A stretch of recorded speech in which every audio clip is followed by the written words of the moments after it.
오늘 말씀은 어느 목사님을 먼저 소개하면서 이 말씀을 시작하려고 합니다. 이 목사님은 당신도 행복할 수 있다라는 책을 쓰신 목사님이시고 또 목회를 하시는 멀린 케도로스 목사님이시라는 분이십니다. 이분의 이렇게 간증을 들어보면 이런 간증이 있어요. 예수님을 믿기 전에 청년 시절에 예수님을 안 믿었었죠. 안 믿던 청년 시절에 어느 날 할머니, 할아버지 손에 이끌려 반강제적으로 예배를 참석을 했습니다. 참 이게 복이에요. 내가 하나님을 믿지 않았을 때 나를 하나님께로 인도할 수 있는, 이끌어줄 수 있는 분이 내 옆에 있다라는 것이 큰 축복입니다. 아멘. 그게 복이에요. 우리나라는 그런 말이 있죠. 친구 따라 강남 간다라는 말이 있죠. 그러니까 나를 하나님께로 인도할 수 있고 이끌어줄 수 있는 그런 분이 내게 있다라는 것. 지금은 모르죠. 네, 나중엔 반드시 알게 돼요. 이것 때문에 내 운명이 바뀌었구나 라는 것을 깨닫게 됩니다. 저도 저를 전도한 친구 아니었으면 어떻게 됐을지 몰라요. 전 절을 좋아했기 때문에 절 문화를 좋아하고 우리 땅이, 제가 살았던 땅이 절 땅이었기 때문에. 그런데 그 친구 때문에 제가 예수님을 영접했어요. 그리고 지금은 목사가 되었죠. 이분도 그래요. 할아버지 할머니 손에 이끌려서 반강제적으로 예배를 참석했습니다. 그리고 예배를 참석해 봤더니 이 멀린 케도로스라는 청년 시절에 이 분이 예배를 참석해 봤는데 거기에 많은 사람들이 예배를 드리고 있는데 그 예배 드리는 사람들이 모두가 다 불쌍하게 보이더라는 겁니다. 바깥에 참 불쌍하다. 바깥 세상의 재미있는 생활을 참 모르면서 바깥에 얼마나 재미있는 게 많은데 왜 그걸 모르고 이러한 창고 같은 곳에 모여갖고 밤을 허비하면서 예배를 드릴까? 이런 생각이 나더라는 겁니다. 찬송이 시작되었습니다. 찬송을 하는데 신용만 하는 겁니다. 찬송을 뭐 하겠어요. 그냥 신용만 합니다. 그런데 이상한 일이 벌어지기 시작했습니다. 갑자기 바로 귀에다가 어떤 무거운 목소리가 하나가 들리더라는 겁니다. 예수님을 안 믿었던 청년 시절이었습니다.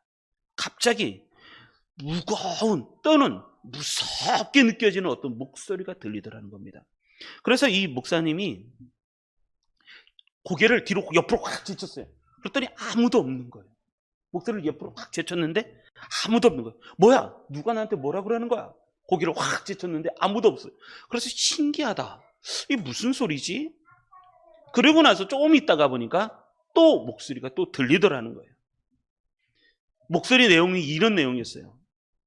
이 목소리가 어떤 목소리냐면 너는 오늘 밤 나를 믿기로 결심해야 한다. 만일 그렇지 않으면 때는 이미 늦을 것이다.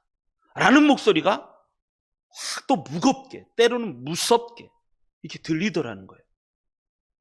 그래서 이 목사님이 말씀하시기를 뭐냐면 머리를 흔들면서 막 사방을 둘러봤는데 누가 나한테 뭐라 그러는 게 아니에요. 그런데 그 무섭고 또 무거운 목소리가 들리더라는 거예요. 오늘 밤 네가 나를 믿어야 된다. 그러면서 이 목사님이 스스로 뭐라 그랬냐면 이렇게 뭐라고? 늦을 거라고? 아니 반드시 늦고 말 것이라고? 이게 무슨 소리일까? 내가 헛소리를 들은 것은 아닐까? 하고서 이 목사님이 고개를 이렇게 하면서 주변을 돌아보는 거예요. 근데 없어요. 그럴 때 이 목사님의 머릿속에 섬광처럼 하나 지나가는 소리가 있었어요. 그게 뭐냐면 이 목소리는 나의 목소리다. 하나님의 목소리다. 라는 것이 섬광처럼 지나가더라는 거예요. 그래서 목사님이 이걸 깨달았어요. 하나님이 지금 나한테 말씀하시는 거구나. 하나님의 음성이구나. 하나님이다. 하나님은 바로 나를 알고 계셨구나. 이것을 확 깨닫기 하기 시작합니다. 여러분, 하나님의 음성이 들리십니까? 성경의 말씀을 통해서 기도하면서 하나님을 묵상할 때 하나님의 음성이 나에게 들리고 계십니까? 교회는 다니고 예배는 믿고 하나님 믿는다고 하는데 하나님의 음성이 들리지 않아요. 여러분, 이게 문제예요. 내가 교회를 열심히 다니고 있어요. 내가 예배도 잘 드려요. 찬송가도 잘 찾고 성경책도 잘 봐요. 그런데 내게 들려지는 하나님의 음성이 있는가? 근데 이 목사님이 그래요. 하나님의 목소리가 들리고, 하나님이구나. 하나님이 지금 나한테 말씀하시는구나. 라는 것을 깨닫기 시작하면서 이 목사님이 이렇게 얘기하는 거예요. 왜 이것을 진작 알지 못했을까? 하나님은 살아계시는구나. 라는 것을 알기 시작하고 고백합니다. 그러면서 느껴지는 게 뭐냐면, 내가 지금까지 구한 모든 것은 하나님 안에서만 찾을 수 있구나. 하나님은 바로 내 모든 문제의 해결자이시다. 자기도 모르게 그런 고백들이 나오더라는 거예요. 그러면서 목사님이 이런 얘기를 합니다. 하나님, 제가 하나님의 뜻대로 제가 순종하겠습니다. 라는 고백을 합니다. 그러고 나서 이분이 교회 생활을 하고 또 신학 생활을 하고 그리고 목사님이 되셨습니다. 그래서 이 목사님의 그 책이 우리나라에도 한 4권 정도 번역이 된 책들이 있는데, 감옥에서 찬송 생활로 뭐 이런 책도 있어요. 여러분, 기독교 신앙의 특징은 뭐냐면 내가 하나님을 찾아가는 게 아니에요. 하나님이 나를 찾아오시는 거예요.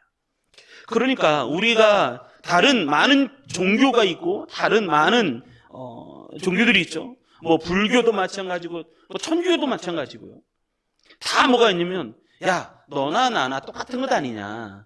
너도 진리를 찾아가는 거고 나도 진리를 찾아가는 거고, 높은 산이 있으니까 그 산에 이쪽으로 가든 저쪽으로든 상관없이 끝에는 다 한꺼번에 만나는 것 아니냐. 그렇게 얘기를 하는 거죠. 이걸 뭐라 그러냐면 다원주의라고 해요. 종교 다원주의라고 얘기를 해요. 그런데 그게 아니라 기독교는요, 내가 찾아가는 게 아니라 하나님이 나에게 찾아오시는 거예요. 이게 기독교예요. 기독교의 특징은 하나님이 나를 찾아오시는 거예요. 우리가 하나님이 어디 있다고 우리가 하나님께 가요. 근데 그분이 나를 찾아오시는 거예요. 이게 기독교의 특징입니다. 그래서 우리는 기독교에 아주 큰 절기가 있죠. 첫째가 성탄절.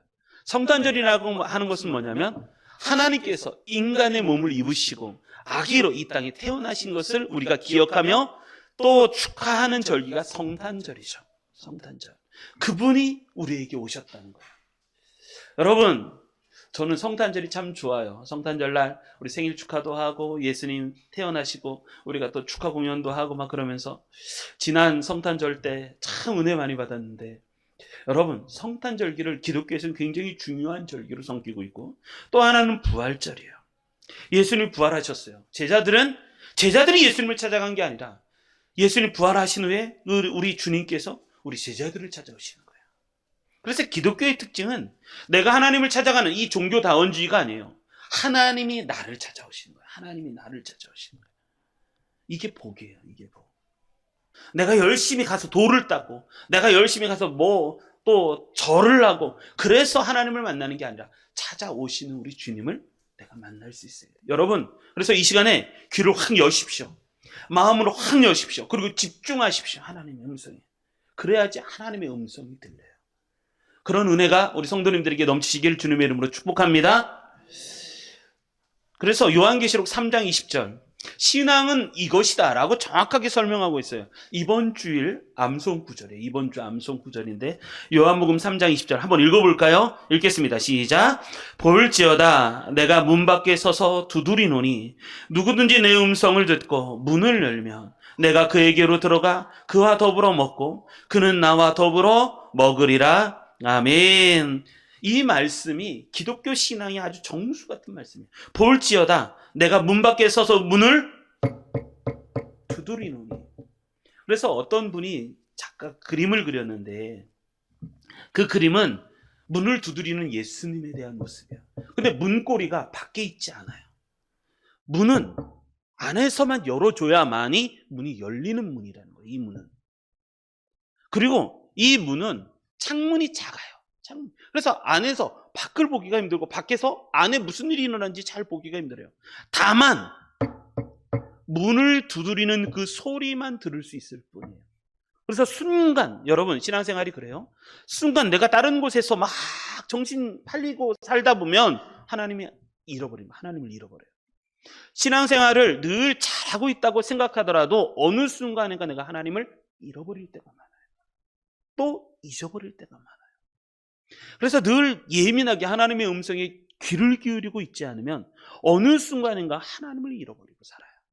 그래서 순간없이 정신없이 살다가 어느 날 정신 차려봤더니 내 옆에 하나님 계시지 않는 거예요. 우리 인생이 그래요. 우리 인생. 여러분, 정신없이 살지 마십시오. 매일같이 시간을 좀 떼어서 하나님과 함께하는 시간을 가지고, 이걸 시간의 11조라고도 얘기를 하죠. 시간의 11조. 볼지어다 내가 문 밖에 서서 문을 두드리노니, 문을 두드리고 계신다는 거예요. 예수님이 지금도 우리의 문을 두드리고 계세요.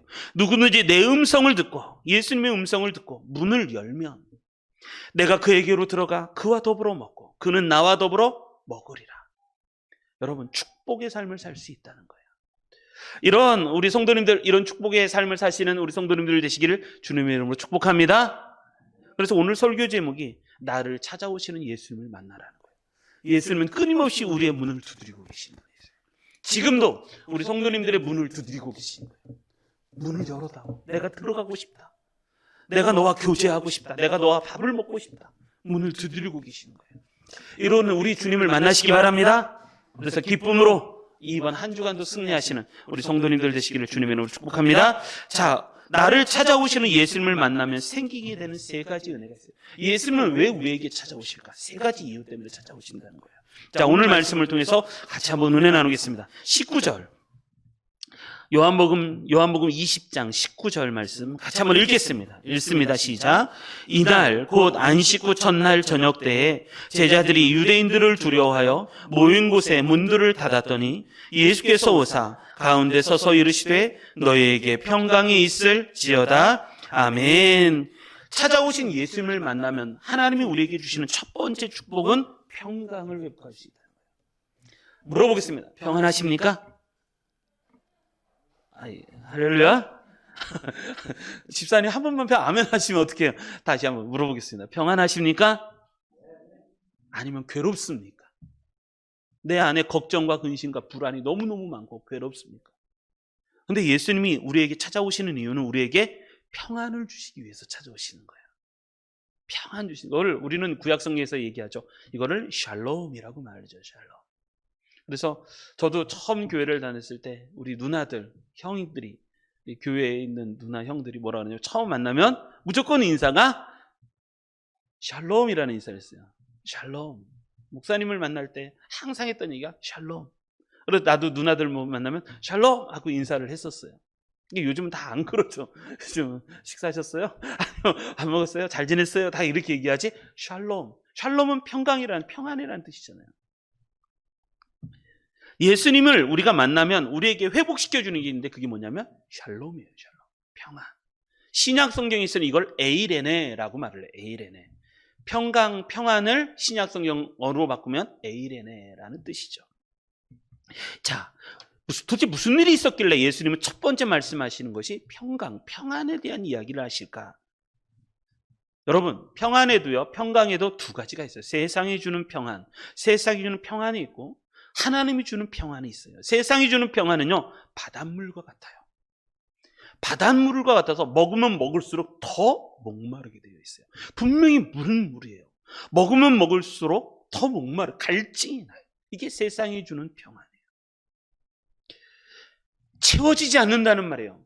사람, 그리고 물질. 여러분, 돈 벌어보셨나요? 저는 깜짝 놀랐어요. 최진실이 자살할 때 최진실의 갖고 있는, 보유하고 있는 돈이 얼마였냐면 400억이었어요. 400억. 근데 자살을 했어요. 현대그룹의 회장, 사장, 그 사람도 떨어져서 자살하고. 돈이 없어서가 아니에요. 열심히 돈을 쫓아다 보니까 내 속에 평안이 없어요. 여러분, 부자가 얼마나 힘든 삶을 살고 계신지 아십니까? 그래서 성경이 이렇게 얘기하죠. 마른 떡 한 조각 갖고도 가정에서 행복하게 먹고 사는 것이 그게 평강이고 하나님의 축복이다라고 말을 해요. 내가 먹을 것이 많고 내가 부에서 가정에서 싸우고 대통령 막 부하가 나고 막 서로 다투고 이런 것보다 마른 떡 한 조각 갖고도 행복하게 살 수 있으면 하나님이 주시는 그게 축복이라는 거예요. 내 안에 평안이 있는가? 여러분, 사람의 마음은요 채워지지가 않아요. 인간의 마음은 너무나도 넓어서 아무리 채워도 채워지지 않아요. 돈을 갖다 줘 보십시오. 하루는 좋아해요. 하루는. 이틀 좋아할 수 있어요. 근데 이 만족이 되지가 않는 거예요. 또 목마른 거예요. 또 고픈 거예요. 사람도 마찬가지예요. 사람 갖다 주면 하루는 좋겠죠. 며칠은 좋겠죠. 몇 달은 좋겠죠. 그러나 그것이 계속되진 않아요. 또 더 다른, 또 더 좋은 거를 나한테 채워주기를 원해요. 내 마음을 채워주고 하는, 누가 그 마음을 채워줘요? 부모도 자식이 부모를 그것도 못 채워주는데 누가 누구를 채워줘요? 인간은 그걸 채워지지 않아요. 잠시 만족할 수가 있겠죠. 조금만 지나보십시오. 다시 목마르게 돼 있어요. 그래서 세상이 주는 평안은 바닷물과 같은 거예요. 바닷물. 노는 것도요. 게임도 좋아하는 곳에서, 화려한 곳에서. 그래서 세상 사람들은 클럽 가고 막 그러잖아요. 그런데 그 다음날 지나면 또 마음이 허전한 거예요. 채워지지 않아요. 그런데 예수님이 주시는 평안은, 여러분 할렐루야, 예수님이 주시는 평안은 한 모금만 마시면요, 한 모금만 마시면 이것이 내 안에 평강이 돼서 넘쳐 흐르는 생수와 같은 평안이에요. 이런 평안을 우리 성도님들 다 받으시기 바랍니다. 사마리아 여인, 수가성의 여인이 그렇잖아요. 남편이 5이 있고, 그리고 지금 살고 있는 남편도 이전 남편이 아니니까 총 6명이에요. 남편을 여러 번 바꿨는데도 채워지지가 않아요. 그러다가 이분이 예수님을 만나요. 우물가에서 예수님을 만나고 나서 예수님을 체험을 해요. 자기의 인생의 문제를 예수님을 통해서 해결함을 받아요. 그리고 나선 평강이 넘치는 거예요. 기쁨이 넘치는 거예요. 여러분, 세상이 주는 평안은 바닷물과 같다는 거예요. 그런데 예수님이 주시는 평안은 한 모금만 마셔도 다시 목마르지 아니하는 생수와 같은 평안이 예수님의 평안이에요. 오늘 본문의 말씀에 보면 제자들의 상태에 대해서 설명하는데, 제자들이 예수님이 죽으셨어요. 그리고 부활하신 안식 후 첫날, 그러니까 이날 곧 안식 후 첫날 저녁에 예수님이 부활하셨어요. 근데 예수님이 부활하신 걸 몰라요. 제자들에게 뭐가 찾아오면, 여러분, 저녁이라는 단어가 중요한 단어예요. 저녁. 성경에 보면 아침이라는 단어와 저녁이라는 단어가 있어요. 가령 이런 거죠. 가룟 유다가 예수님을 팔려고 마지막 날 성찬이 끝나자마자 가룟 유다가 나갔어요. 그런데 성경이 이렇게 표현해요. 가룟 유다가 나가다 보니까 밤이 오더라는 거예요. 밤이 오더라. 이런 표현은 굉장히 중요한 표현들이에요. 인생에 저녁이 와요. 밤이 온단 말이에요. 이것은, 이 밤이 온다라는 것은 어둠의 상징이에요. 어둠의 상징. 그것은 뭐냐면, 어둠의 상징은 인생의 비극이 시작되는 거, 인생의 두려움이 시작되는 거, 그것을 밤이라고 얘기해요. 밤. 아이들은요, 밝을 때는 괜찮아요. 근데 어두운 저녁에 혼자 딱 둬보십시오. 우리도 두려운데, 밤에 홀로 캄캄한 데 있잖아요. 그럼 두려운데. 그래서 저도 자취생활할 때, 결혼하기 전에 자취생활할 때 이제 집에 딱 들어가면요, 모든 불을 다 켜놨어요. 그래서 집안이 어두운 거를 안 좋아해요. 그러면서 나는 빛의 사람이니까 난 빛을 좋아해. 빛이 있으라 하고서 탁 누르면 빛이 팍 환해져요. 그거 되게 좋아했어요. 지금도 그래요. 전 밤을 안 좋아해요. 빛을 좋아해요. 빛을 좋아해요. 여러분, 아이들은요, 밤을 두려워해요. 우리도, 인간도 저녁 밤이 두려워요. 근데 저녁이 된 거예요. 저녁이. 안식 후 첫날 저녁 때에 제자들이 유대인들을 두려워해요. 여러분, 제자들이 저녁이 되면 두려움이 찾아요. 두려움이 찾아요. 여러분, 하나님이 내 안에 없으면 두려움이 찾아요. 내일 어떻게 살까? 난 지금 돈이 없는데 어떻게 살까? 이게 두려움이에요. 건강 문제 때문에 두렵고, 뭐 때문에 두렵고. 그리고 특별히 유대인들을 두려워해요. 사람이 두려워해요. 사람이 두려워. 그리고 나서 했던 것이 뭐냐면, 모인 곳의 모든 문들을 다 닫았더니, 그렇게 되면 사람들이 폐쇄적이 돼요. 만나기를 싫어하는 거예요. 모든 문들을 다 닫았더니. 여러분, 내가 인생의 저녁이 와요. 인생의 저녁이 와요. 저녁이 오면 두려움이 찾아오고, 그 다음에 마음의 문을 닫아버려요. 여러분, 이게 제자들의 모습이었어요. 제자들. 그런데 예수님이 찾아오셨어요. 여러분, 지금 예수님이 찾아오신 예수님을 만나고 계신가요? 예수님이 찾아오셨어요. 여러분, 신기한 일이 여기서부터 벌어지는 거예요. 분명히 문은 잠궜어요. 두려워서 문은 다 잠궜는데 예수님이 그 가운데 부활하신 모습으로 나타나신 거예요. 그래서 예수님은 시간과 공간을 초월하시는 분이 예수님이세요. 모든 문을 걸어 잠갔는데 그 가운데 예수님이 딱 나타나신 거예요. 그러면서 제자들에게 말씀하시기를, 너희에게 평강이 있으라 라고 말씀해요. 너희에게 평강이 있으라.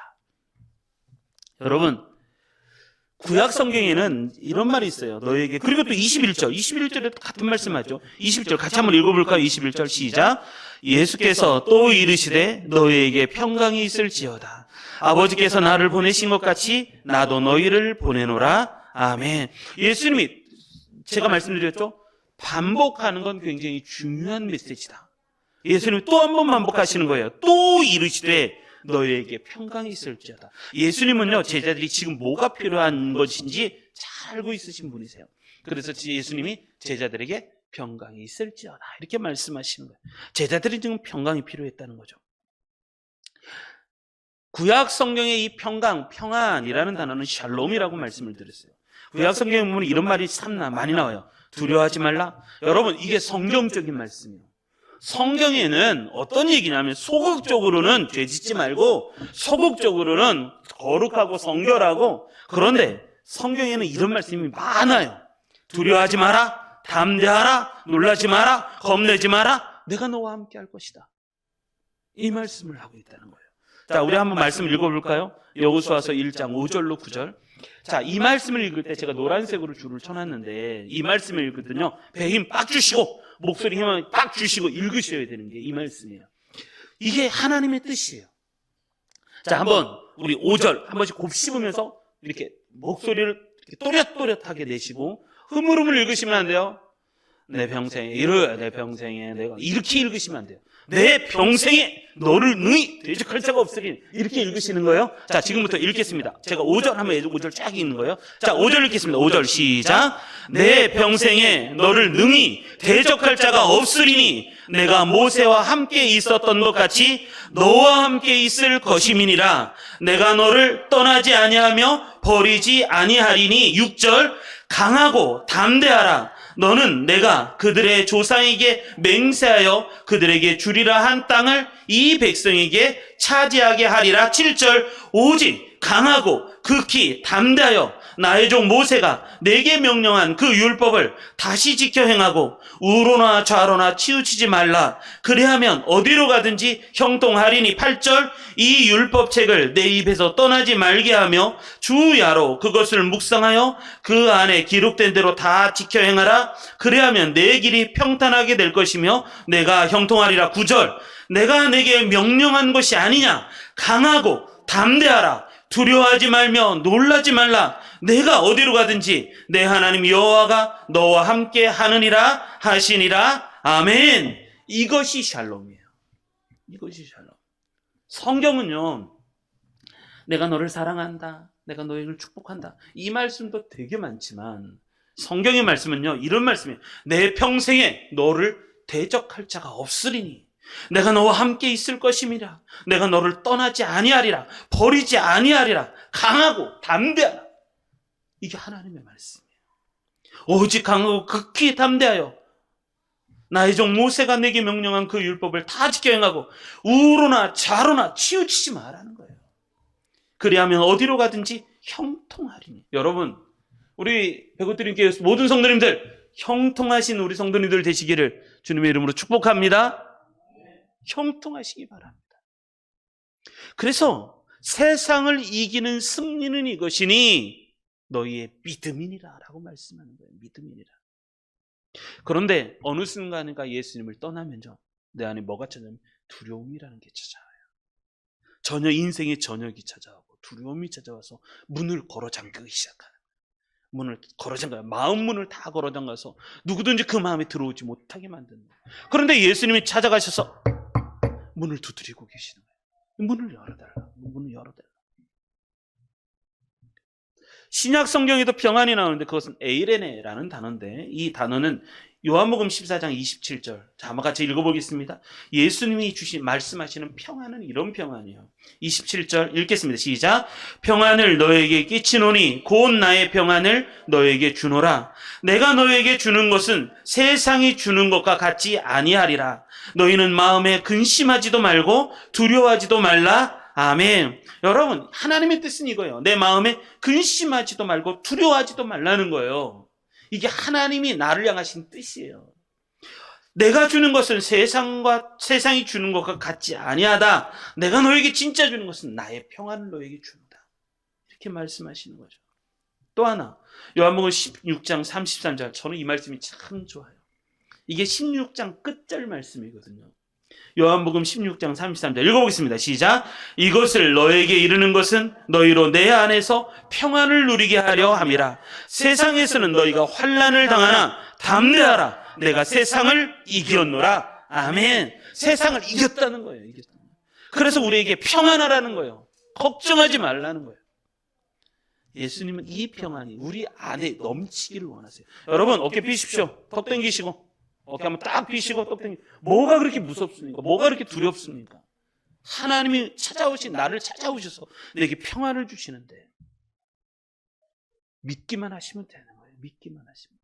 근데 어느 순간인가 하나님이 나와 떨어져 있어요. 멀리 떨어져 있어서 하나님의 음성도 안 들려요. 그러니까 저녁이 찾아요. 인생의 저녁이. 그러니까 내 안에 두려움이 많아요. 예수님이 찾아오신 이유는 분명합니다. 그것은 내 안에 평안을 주시기 위해서 오셨어요. 그래서 제자들에게 끊임없이 얘기하잖아요. 예수님이 하시는 말씀이 평안하라라고. 평안하라. 평안하라. 그리고 나서 21절 이렇게 말씀하시는 거예요. 21절 한번 더 읽어볼까요? 21절 읽겠습니다. 시작. 예수께서 또 이르시되 너희에게 평강이 있을지어다. 그리고 나서 하신 말씀 중에 노란색. 시작. 아버지께서 나를 보내신 것 같이 나도 너희를 보내노라. 아멘. 이거는 뭐냐면 더 이상 두려워하지 말라는 거예요. 사람들에 대해서 예수님을 죽이면서 십자가에 달려 돌아가게 만든 그 많은 사람들, 그리고 고난을 주고 고통을 주려고 하는 그 많은 사람들 두려워하지 말라는 거예요. 두려워하지 말라. 아버지께서 나를 보내신 것 같이 나도 너희를 세상에 보내노라. 이게 교회예요. 이게 교회. 여러분 이기시기 바랍니다. 하나님이 우리에게 주시는 말씀은 부활하신 예수님 우리에게 주시는 것은 평안이에요. 첫째 평안. 자, 두 번째 예수님 찾아오신 예수님 우리에게 주신 두 번째 20절 같이 읽어보겠습니다. 20절 시작. 이 말씀을 하시고 손과 옆구리를 보이시니 제자들이 주를 보고 기뻐하더라. 아멘. 두 번째 예수님이 우리에게 찾아오신 이유는 뭐냐면 두 번째 기쁨을 주시기 위해서 오셨어요. 기쁨을 주시기 위해서. 여러분 기쁘십니까? 할렐루야. 안 기쁘십니까? 우리는요, 저도 이제 뭐 요즘에 유튜브에도 다들 재밌는 게 많고 막 그래서 잠깐 보기는 하지만 여러분 그 기쁨 얼마 안 가더라고요 보니까. 그런데 예수님 우리에게 찾아오신 건 진짜 기쁨, 인생의 진짜 기쁨. 여러분 살만 나십니까? 요즘 하루하루가 즐거우십니까? 하나님이 우리 예수님을 통해서 우리에게 주시고자 하시는 것은 진짜 기쁨이에요. 진짜 기쁨. 살만 나는 맛. 그것을 우리에게 허락하시고 싶으신 거예요. 그래서 20절 제자들이 예수님을 보고 났더니 기뻐하더라. 그 기쁨. 이젠 두려움에서 기쁨으로 변하기 시작해요. 기뻐하더라라는 것이 기뻐하더라. 할렐루야. 제가 목사니까 목사님을 보면 기쁩니까? 아, 감사합니다. 목사님 예전에 우리 학생들 가르칠 때 그런 거예요. 목사님만 쳐다보면 고개를 돌리는 거예요. 목사님만 쳐다보면 고개를 돌리는 거예요. 아, 저도 당황했죠. 제가 처음 성남에서 사역을 할 때 전도사 사역, 중고등부, 청년부 그때부터 했었던 거예요. 그게 93년도였으니까 93년도부터 사역을 시작을 했는데, 근데 가기만 하면 고개를 돌리는 거예요. 근데 그 학생들이 은혜를 받았어요. 하나님을 만나고 은혜를 받고 막 진짜. 그러고 나서는 이제는 안기더라고요. 목사님만 만나면 저 멀리서부터 달려오는 거예요. 목사님 하면서 달려오는 거예요. 그러다 팍 안기는 거예요. 걔들이 그때가 이제 중학교 2학년, 3학년 막 될 때였으니까. 하나님을 만나면요, 예전에는 까칠해요. 눈도 안 마주쳐요. 보지도 않아요. 그런데 하나님을 만났더니 그 안에 기쁨이 있는 거예요. 기쁨. 만나면 설렘이 있고 또 보고 싶고 막 안기고 싶고 그런 은혜가 있어요. 그런 은혜가. 지금 예수님이 우리에게 찾아오신 이유는 우리에게 기쁨을 주시는 거예요. 자, 이 기쁨은 세 가지 기쁨인데 첫째가 뭐냐면 두려움을 이기는 기쁨이에요. 아까까지만 해도 문을 걸어 잠그고 사람들, 유대인들이 두려운 거예요. 예수님을 죽였잖아요. 예수님이 어떻게 돌아가셨는데 그들 때문에 예수님이 창에 또 손에 못 창자고 그러면 찔리면서 돌아가셨는데 그 예수님 부활하셔서 찾아오셨어요. 그랬더니 이 사람들보다 기쁨이 더 큰 거예요. 예수님의 기쁨이 더 큰 거예요. 두려움을 이기는 기쁨이에요. 예수님을 만난 이 기쁨은 두려움을 이기는 기쁨이에요. 여러분, 내 마음속에 두려움이 있어요. 다시 말씀드릴게요. 우리 마음 안에 있는 거를 꺼내기가 쉽지 않다니까요. 그런데 나를 찾아오신 예수님을 만나면 이 두려움이 내 안에서 빠져나오는 거예요. 내 안에서 빠져나오고 내 안에 뭐가 생기기 시작하냐면 기쁨이 생기기 시작해요. 기쁨. 그래서 제자들이 주를 보고 기뻐하더라라는 거예요. 제자들이 주를 보고 기뻐하더라. 요즘에는 이번 주는 한 번도 못 만났는데 지난주만 해도 테리를 많이 만났어요. 요즘에는 테리야 하이파이브 하면 와서 하이파이브를 해요. 그리고 테리야 하면 와서 안겨요. 할렐루야. 테리도 목사님을 기뻐하더라고요. 여러분, 기뻐하지 않으면요 얼굴 보기도 힘들어요. 저 멀리서부터 돌아가요. 그런데 제자들에게 기쁨이 넘치기 시작했어요. 이 기쁨은 두려움을, 내 안에 두려움이 싹 빠져나가고 내 안에 기쁨이 차는 거예요. 기쁨이 차는 거죠. 그리고 이 기쁨은, 두 번째 기쁨은 예수님을 만난 기쁨이에요. 내가 사랑하는 그분을 만나는 기쁨이에요. 여러분, 오늘 예배 나왔잖아요? 예배 나왔는데 기쁘십니까? 내 사랑하는 예수님을 만나는 기쁨. 내가 사랑하는 그분을 만나는 기쁨. 이게 두 번째 기쁨이에요. 여러분, 사람을 잃어버렸어요. 근데 그것을 찾는 기쁨. 영화가 있는데 이 영화는 그냥 제가 좋아하는 액션물이기도 해요. 액션물이에요, 액션물. 테이큰이라는 영화인데 액션물 지금 뭐 3편까지 나왔는데 하여간 때리고 두들기 부시고 죽이고 막 그런 영화예요. 근데 이 영화의 내용은 아주 간단해요. 어느 날 딸이 여행을 갔어요. 딸하고 친구하고 여행을 갔어요. 여행을 갔는데 이 딸이 납치가 됐어요.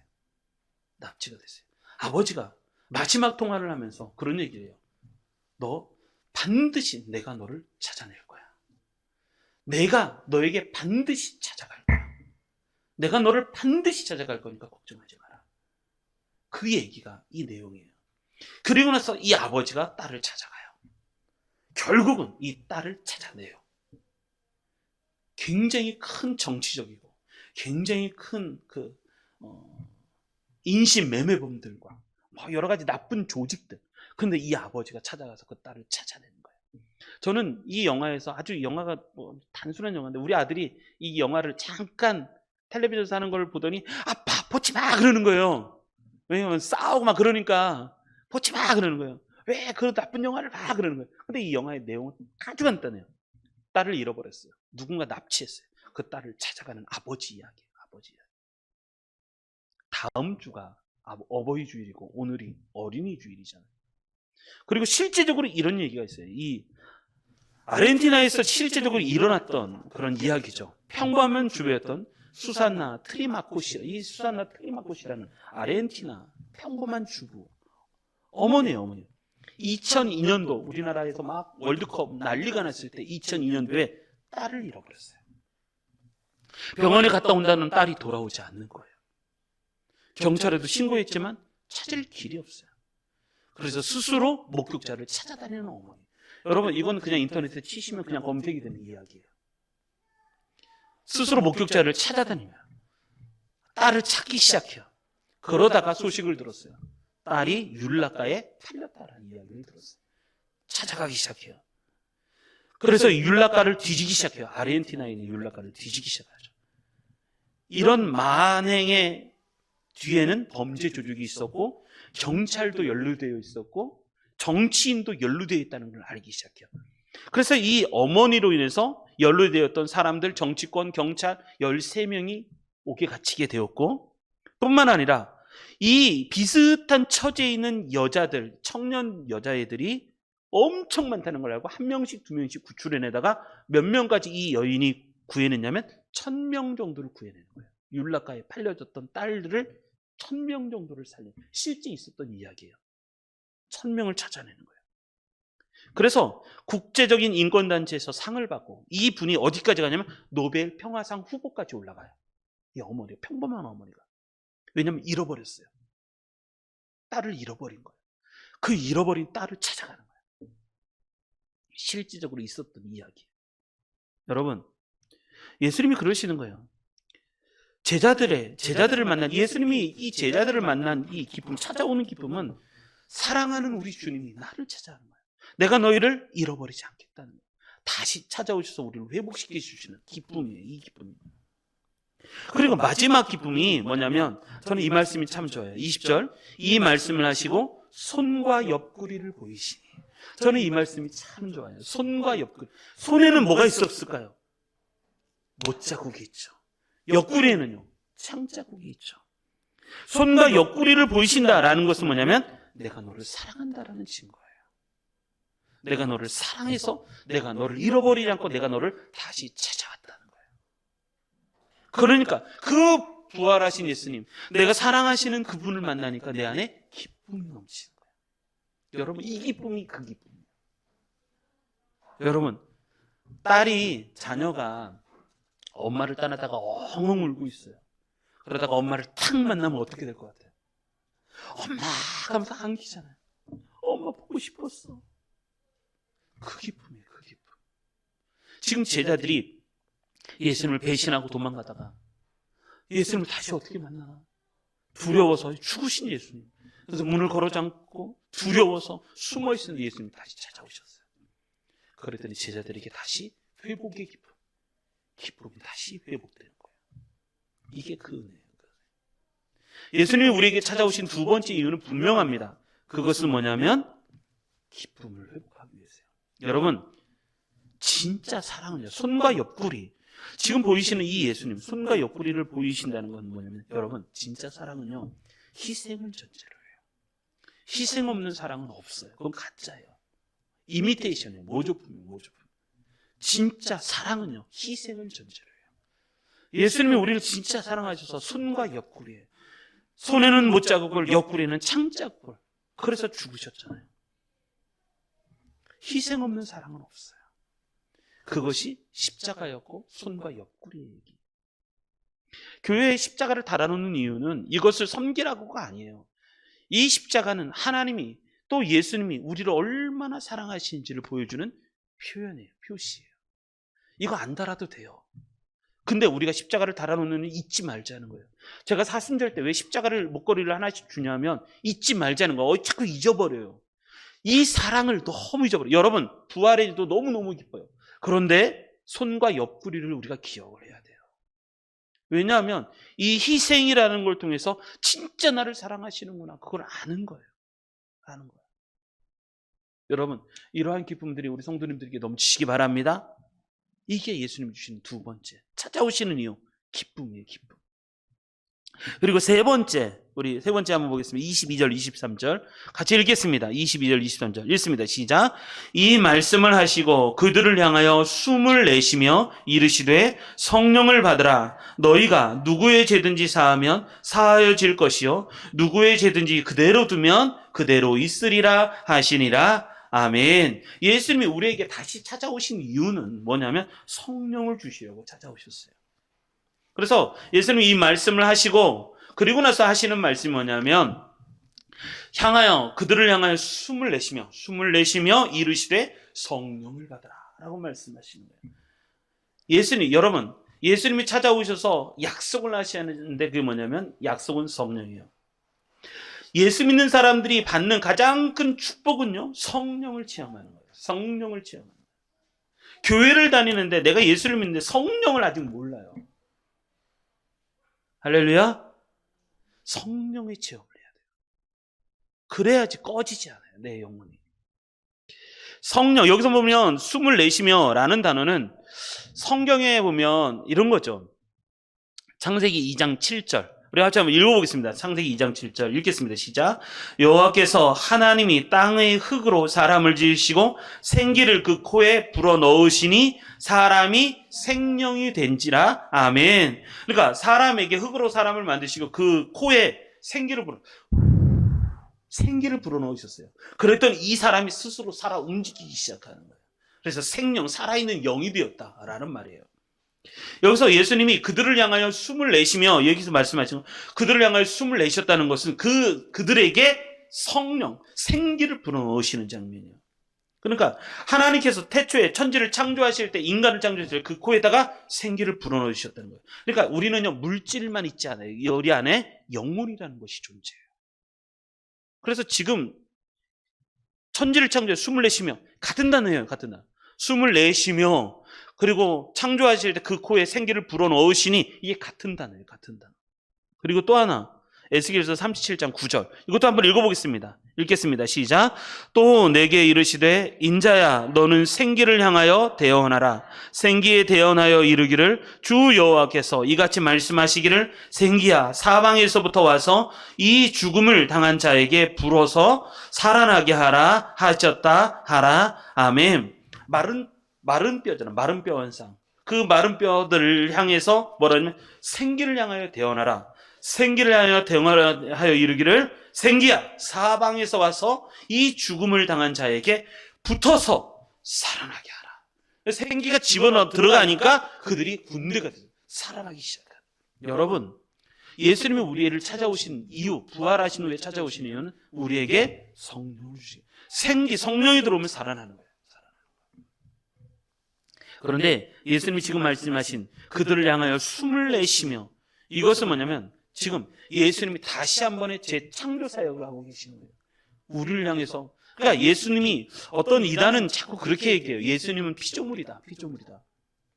이거 아주 오래전에 있었던 이단의 얘기거든요. 예수님은 피조물이었다. 아니요. 예수님은 삼위일체 하나님이시고 창조주세요. 그래서 지금 예수님이 숨을 내쉬며라는 얘기는 예수님이 지금 창조를 하시는 장면이에요. 창조를 하신다. 숨을 내쉬며 그들에게 성령을 받으라 라고 말씀하시는 거죠. 이 얘기는 무슨 얘기냐면 예수님은요, 우리를 살리고 싶어 하시는 거예요. 우리가 힘이 없고 맥 빠지고 이거 하나님이 원하시지 않는 거예요. 우리를 살리고 싶어 하시는 거예요.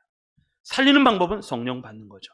숨을 내쉬고 라는 것은 창조주의 표현이에요. 창조하시는 거예요. 창조주의 표현. 그래서 성령을 보내주시는 거예요. 다 성령 받으시기 바랍니다. 6월 첫째 주가 성령 강림 주일이에요. 이제 한 달 남았어요. 예수님이 40일 동안 부활하시는 모습을 보이시고 제자들과 함께 계시고 또 10일을 기도하시면서 마가다락방에서 10일 동안 전적으로 기도하다가 성령이 임하죠. 여러분, 성령은 축복이에요. 성령 축복. 우리 예수 믿는 사람들은 성령을 받아야 돼요. 성령을 받으면 무슨 일이 벌어지는가? 23절 읽겠습니다. 23절 읽습니다. 시작. 너희가 누구의 죄든지 사하면 사해질 것이요 누구의 죄든지 그대로 두면 그대로 있으리라 하시니라. 아멘. 첫 번째, 성령을 받고 우리 다시 오신 예수님을 만나고 성령을 받으면 첫째, 죄의 문제가 해결되는 거예요. 죄의 문제가 해결되는 거예요. 두 번째, 죄의 삭슨 사망의 문제가 해결돼요. 그리고 세 번째, 부활의 기쁨을 너희도 같이 누릴 것이다. 그러니까 사명이에요. 회복이 일어난다는 거죠. 승리하는 인생을 살 수 있다라는 말씀이죠. 자, 우리가 지금 부활 후 지금 두 번째 주일을 보내고 있습니다. 예수는 부활하시고 나서 어떤 사역을 하셨을까? 40일 동안 11번에 걸쳐서 부활하시는 것을 다시 나타내셨는데 어떤 사역을 하셨을까? 오늘 다시 나를 찾아오신 예수님, 왜 찾아오셨을까? 세 가지 때문에. 첫째가 평안이에요. 두려움이 아니라 평안을 주시기 위해서. 샬롬의 은혜. 두 번째가 기쁨을 주시기 위해서. 나를 찾아. 여러분, 그래서 평안하십시오. 그리고 기뻐하십시오. 그리고 세 번째, 성령을 주시려고 나에게 다시 찾아오시는 거예요. 우리가 기죽고 세상에서 죽고 두려워서 문 닫고 배에서 그거 하나님이 원하시지 않는 거예요. 하나님이 원하시는 거 열라는 거예요. 누구든지 내가 문을 두드리는 누구든지 내 음성을 듣고 문을 열면 내가 그에게로 들어가 그와 더불어 먹고 그는 나와 더불어 먹으리라. 예수님은 이것을 회복시키기 위해서 우리를 찾아오셨다는 거죠. 여러분, 다시 나를 찾아오신 예수님을 만나면 내 인생을 다시 시작할 수 있습니다. 다시 시작하고 싶지 않습니까? 할렐루야. 저만 다시 시작하고 싶은가요? 5월 1일입니다. 오늘이 5월 1일이에요. 가정의 달이 시작이기도 하지만 5월 1일 예수님이 부활하시고 나서 이제 30일, 열흘이 지났어요. 30일 동안 도대체 부활하시고 나서 무슨 일을 하셨을까? 우리가 묵상도 해보시고 30일 동안 있었던 이제 30일 남았으니까 그리고 나서 대망의 6월 1일 성령 강림절이 찾아오고 있어요. 나는 뭘 해야 될 것인가? 우리가 기대하면서 준비하셨으면 좋겠습니다. 그래서 다시 시작하십시오. 5월 달 시작합니다. 오늘부터 시작하니까 이번 달 더 어깨 피시고 턱 당기시고 두려워하지 마시고 우리 하나님 다시 찾아오신 예수님과 함께 다시 시작하셔서 승리하는 인생 사시는 우리 성도님들 되시기를 주님의 이름으로 축복합니다. 아멘.